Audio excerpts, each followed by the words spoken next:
Okay, next question చూద్దాం. Coordinate geometry straight line topics లో find the angle between the parallel lines 5x minus y plus 5 is equal to 0 and 5x minus 5 plus 11 is equal to 0. So ఈసారి మన question ఏమి ఇచ్చాం అంటే angle ని find out చేయమన్నాడు. అంటే ఇది ఏ మోడల్? మనకు ఫస్ట్ మోడల్. మనం ఇంతకుముందు ఫార్ములా చూసాం కదా, దాంట్లో first model question. So first model question కి యాంగిల్ ఫైండ్ అవుట్ చేసే ఫార్ములా ఉంది మన దగ్గర. Cos theta is equal to a1 a2 plus b1 b2 in debt divided by square root of a1 square plus b1 square into a2 square plus b2 square. ఇది formula. ఓకేనా? సరే, ఫార్ములాలో మనం values substitute చేద్దాం. Substitute చేసి confuse కాకుండా values రాసుకుందామా first. ఇది a1 b1 c1 a2 b2 c2. అంటే a1 అంటే ఎంత? 5. b1 ఎంత? -1. c1 ఎంత? 5. a2 ఎంత? 5. b2 ఎంత? -1. c2 ఎంత? 11. ఓకేనా? ఈ వాల్యూస్ సబ్స్టిట్యూట్ చేద్దాం. సో a1 ప్లేస్లో 5, a2 ప్లేస్లో 5 ప్లస్ b1 ప్లేస్లో -1, అదేవిధంగా b2 ప్లేస్లో కూడా -1. రెండు -5 ఇచ్చినాడు కాబట్టి -1. So b1 value -1, b2 value కూడా -1 ఉంది. సో ఇక్కడ కూడా -1. ఇక్కడ మిస్టేక్ పడిందా? రైట్ చేద్దాం. సరే, ఇంటూ -1. దీనికి డెట్ పెడదాం. మైనస్లో ఉన్న కూడా ప్లస్ రాయాలా. Divided by square root of a1 square అంటే 5 స్క్వేర్ ప్లస్ b1 స్క్వేర్ అంటే -1 స్క్వేర్. తర్వాత అదేవిధంగా square root of a2 square. a2 value ఎంత ఉంది? 5 స్క్వేర్ ప్లస్ b2 వాల్యూ ఎంత ఉంది? అక్కడ కూడా -1 ఉంది square. Next 5 5 25 plus minus into minus plus అయిపోతుంది. 1 into 1 1 divided by square root of 25 -1 whole square ఎంత? +1 కాబట్టి 25 + 1 అంతా 26 ఇంటూ సేమ్ 5 స్క్వేర్ అంటే 25, ఇది 1 అంటే 26. న్యూమరేటర్ ఏముంది? పైన ఏముంది? 26 ఉంది. డినామినేటర్ చూడండి, √26 రెండు ఇంటూ చేస్తే స్క్వేర్ అవుతుంది కదా, స్క్వేర్ రూట్ క్యాన్సిల్ అయిపోతుంది, 26 వస్తుంది. సో ఇవి రెండు క్యాన్సిల్ అయిపోతే ఏం మిగిలింది? 1 మిగిలింది. అంటే దాని మీనింగ్ ఏమి? ఇక్కడ ఏముంది value? Cos theta value. Cos theta is equal to 1, then theta is equal to cos inverse 1.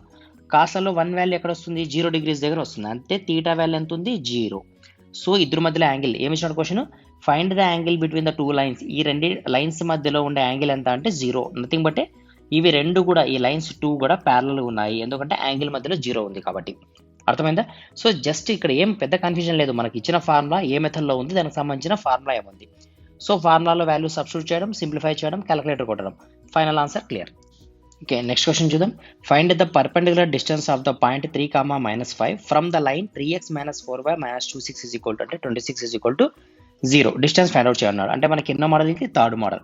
So distance సంబంధించిన ఫార్ములా ఏముంది మన దగ్గర?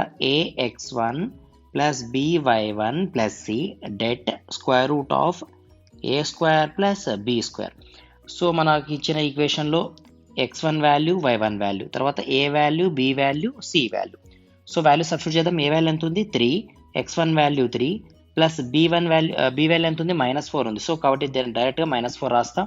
తర్వాత y వాల్యూ ఎంత ఉంది? -5 ఉంది. ప్లస్ c వాల్యూ అది కూడా -26. సో ఇవన్నీ కూడా మైనస్లే వచ్చినాయి మనకు, కాబట్టి మైనస్ పెడదాం. సో మైనస్ డివైడెడ్ బై డెట్ సబ్స్టిట్యూట్ చేద్దాం. Square root of A value ఎంత మనకు? 3 స్క్వేర్ ప్లస్ b వాల్యూ ఎంత? -4 హోల్ స్క్వేర్. సో దీన్ని సింప్లిఫై చేస్తే 3 3s are 9, minus into minus plus 4 5s are 20, -26 divide by డెట్ పెడదాం. Divide by 3 3s are 9 plus 4 4s are 16. Minus ఉన్నా కూడా square చేసినా కూడా ప్లస్ అయిపోతుంది. ఓకేనా? నెక్స్ట్ న్యూమరేటర్ ఏమొస్తుంది? 20 + 9 29, 29లో నుంచి 6 పోతే 3. సో న్యూమరేటర్ ఆన్సర్ +3 కాబట్టి మనం డైరెక్ట్గా 20 + 9 29 -26 అంటే 3 కదా ఆన్సర్. సో 3 న్యూమరేటర్లో, తర్వాత 3 డివైడ్ బై 9 + 16 ఎంత? 25. √25 ఎంత? 5. సో వాల్యూ ఎంత? 3/5. మనకి ఏం ఫైండ్ అవుట్ చేయమన్నాడు? Find the perpendicular distance between the point and line. So value ఎంత వచ్చింది మనకు? 3/5 వచ్చింది. మీరు కావాలంటే క్యాలిక్యులేటర్లో కొట్టి దీన్ని పాయింట్స్లో కూడా రాయొచ్చు, లేదా ఇక్కడికే కూడా స్టాప్ చేయొచ్చు, నో ప్రాబ్లం. సరే, నెక్స్ట్ క్వశ్చన్ చూద్దాం. ఇంకా straight line. Okay, next question. Find the point of intersection of the straight line 3x + 4y + 6 is equal to 0 and 6x + 5y - 9 is equal to 0. So intersection అంటే second model కదా మనకు. Straight లైన్లో formula ఏమని చెప్పినా నేను? x divided by, so direct formula derive చేస్తామా, by heart చేస్తామా? లేదు, డిరైవ్ చేసుకుందాం. సో ఎలా డిరైవ్ చేయాలా? a1 x1 plus b1 y1 plus c1 is equal to 0 a2x2 plus b2x2 plus c2 is equal to 0. మనం ఎక్స్ని ఫైండ్ అవుట్ చేయాలంటే first X టర్మ్ని close చేయాలి. So X divided by AD minus BC. So b1c2 minus c1b2. అదేవిధంగా వైని find out చేయాలంటే వైని close చేయాలి. అప్పుడు AD minus BC అవుతుంది. So AD అంటే a1c2 minus c1a2. అదేవిధంగా కాన్స్టాంట్ వాల్యూ 1 క్లోజ్ చేయాలంటే ఎండ్ సిని క్లోజ్ చేయాలి. అప్పుడు ఏడి మైనస్ బీసీ అవుతుంది. సో ఏమొస్తుంది a1b2 మైనస్ b1a2. ఇది ఫార్ములా. సో ఈ విధంగా ఫార్ములాని మనం డెరైవ్ చేసుకున్నా చేయొచ్చు, లేదా క్వశ్చన్లోనే డైరెక్ట్ కూడా చేయొచ్చు. ఈ సెకండ్ టర్మ్ ఏదైతే ఉందో సెకండ్ స్ట్రైట్ లైన్ ఈక్వేషన్, దాన్ని ఫస్ట్ కింద రాసుకుంటా. 6x plus 5y minus 9 is equal to 0. Same logic ఇక్కడ అప్లై చేద్దాం. ఎక్స్ టర్మ్ కావాలి మనకు. ఎక్స్ టర్మ్ కావాలంటే ఫస్ట్ కాలమ్ని క్లోజ్ చేయాలి. ఏడి మైనస్ బీసీ 3 4 జా. సో 36 మైనస్ 36 మైనస్ ఉంది కాబట్టి, తర్వాత 5 6 జా 30. ఏడి మైనస్ బీసీ కాబట్టి మైనస్ 30. తర్వాత వైని ఫైండ్ అవుట్ చేయాలి. వైని ఫైండ్ అవుట్ చేయాలంటే వైని క్లోజ్ చేయాలి. 3 9 జా 27 మైనస్ ఉంది కాబట్టి మైనస్ 27. తర్వాత 6 6 జా 36. ఓకేనా. Next constant value divided by ఇది క్లోజ్ చేస్తే 3 5 జా 15 మైనస్ 6 4 జా 24. ఓకేనా. తర్వాత X divided by 36 minus 30 minus 36 minus 30 minus 66 అవుతుంది. తర్వాత y డివైడెడ్ బై 27 36ని యాడ్ చేస్తే 63.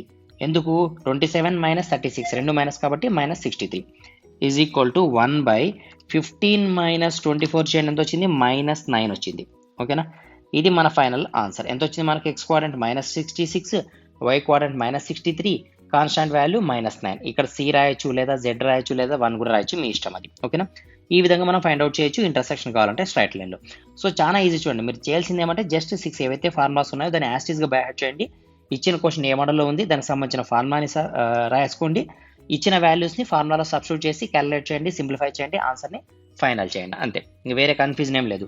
ఇంకా ఏమైనా ప్రీవియస్ ఇయర్స్లో ఇచ్చిన మోడల్స్ ఏమైనా డిఫరెంట్గా ఉంటే కనుక మిమ్మల్ని స్ట్రైట్ లైన్ టాపిక్స్లో కావాలంటే ఆ క్వశ్చన్స్ కూడా యాడ్ చేసి నేను ఇంకో వీడియోని అప్లోడ్ చేస్తాను. Okay, thank you.